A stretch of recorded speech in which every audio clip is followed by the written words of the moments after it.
Hi everyone, David MacDonald here from Vitality Fitness Calgary.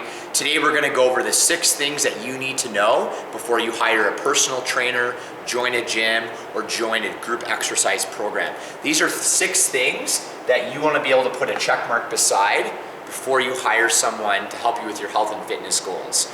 If someone does not have all 6 of these check marks, we would recommend finding another person to go to, finding another trainer, another gym, another exercise program. Okay, we're gonna go over why these 6 things are important to have and why they're gonna support you in reaching your goals. So the first thing we're gonna start with is credentials.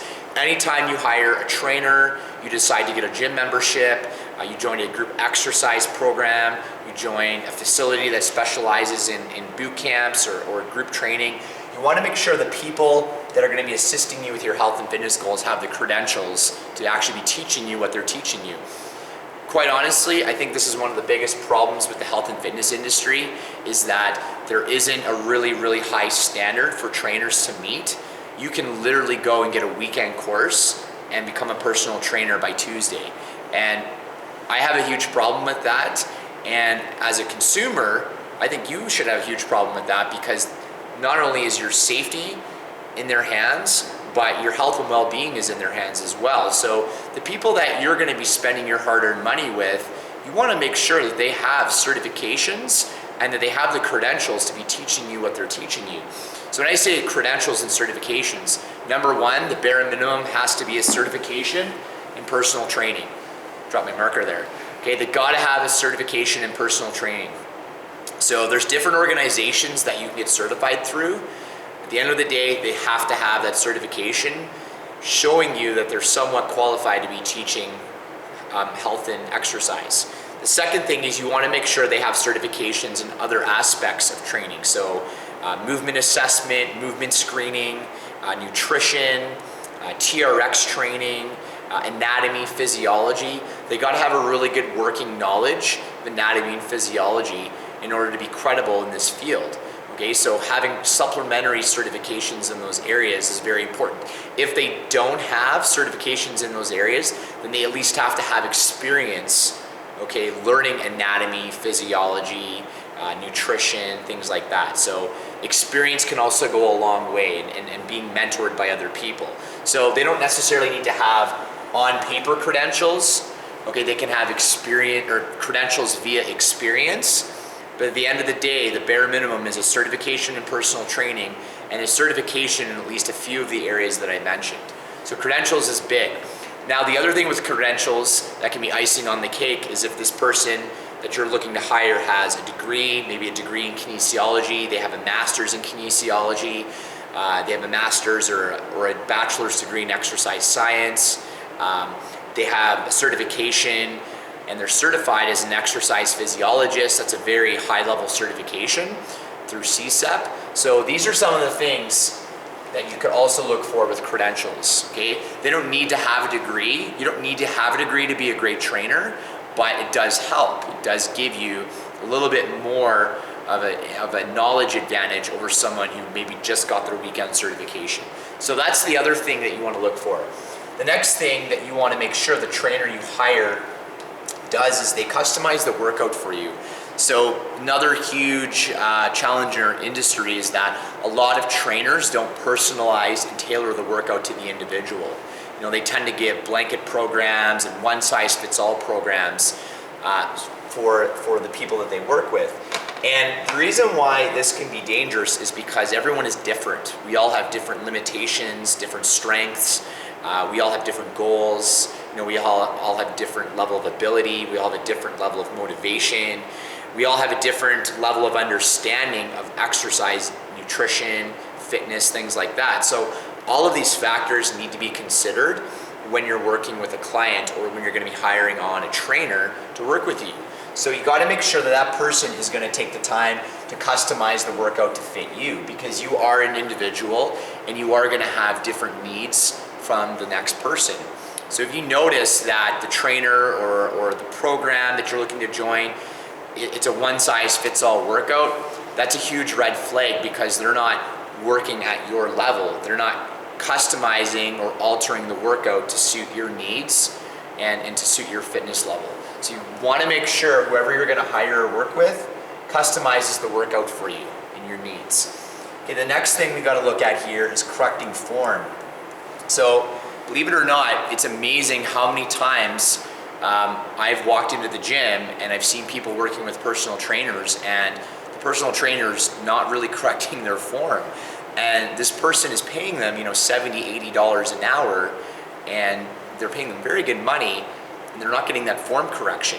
Now, I'm not saying every trainer does this. There's a lot of great trainers out there. When I do go to the gym, I do see trainers engaging and getting hands-on with the client, but there is a huge percentage that also do not take the time to show, instruct, and coach the client with proper form. The reason why correcting form is so important is because A, it's going to keep the workout safe, it's going to keep you safe. B, you're going to get 10 times out of the workout when you're holding proper technique and proper form. So not only from a safety standpoint is it important, but from a results and for gaining as much benefit from your workout as possible, it's important. Little tweaks and adjustments, even just tiny things like dropping someone's shoulders or getting them to engage the abs more, or spacing their feet apart more, or altering their hand position makes a huge difference. Even a little cue where you want to cue someone to engage a certain muscle, maybe it's cueing the lats, maybe it's cueing them to use their glutes more, makes a huge difference during the workout and for each exercise, and it really adds to the overall effect of the workout. So you want to make sure the person that you're hiring on or the program you're looking to join does a really good job of correcting form. Okay, showing you, coaching you on form, and they're consistent with it. They're not just doing it once and then never talking to you again. It's an ongoing process. Most people need repetition in order to hold correct form and in order to learn and execute correct form.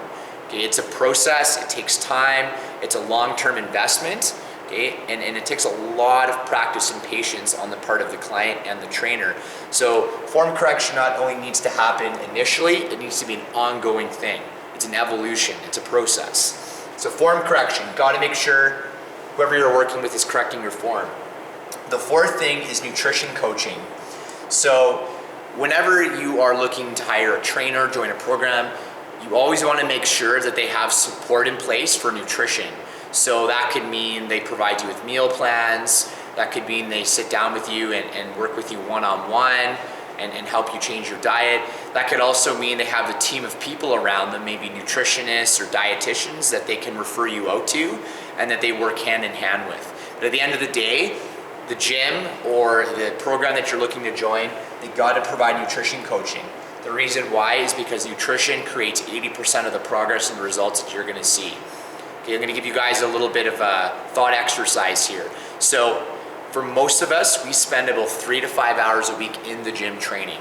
Okay, in 1 week, there's 168 hours. So 3 to 5 hours out of that 168 is spent in here training. Okay, that leaves about 162 hours where we're on our own. Okay, and a great percentage of that is devoted to nutrition and eating. Okay, so it makes sense that there's such a high percentage of time that we put into diet and nutrition that we need to put as much emphasis on changing that as possible, okay, and to really create the results and the progress and the change that we want. Okay, we look at 168 hours, 3 to 5 of that is spent on training, and then we have 162 hours where that is spent on things outside of working out. So we could probably take maybe a quarter, maybe a third of that and slot nutrition into that. That's still far more hours than we're focusing on training. So that nutrition piece is so important to change because of that, because of the amount of sheer time that you're putting towards it outside of the workout.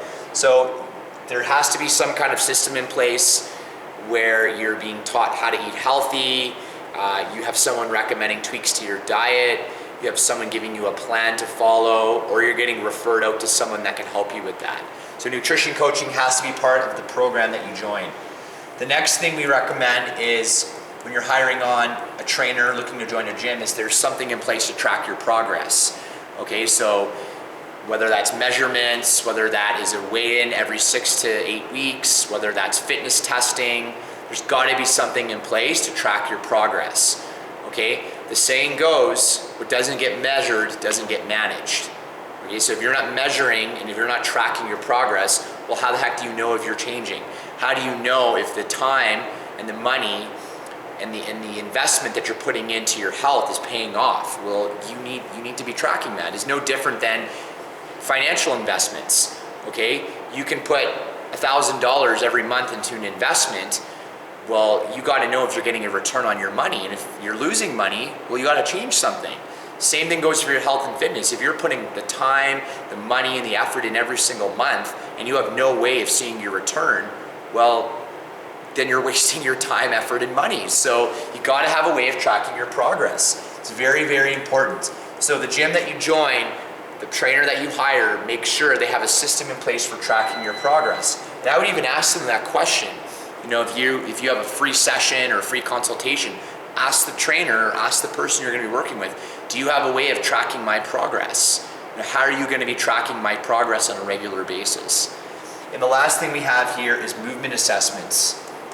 So I'll admit, this is something that we didn't have in place in our program until probably 6 or 8 weeks ago.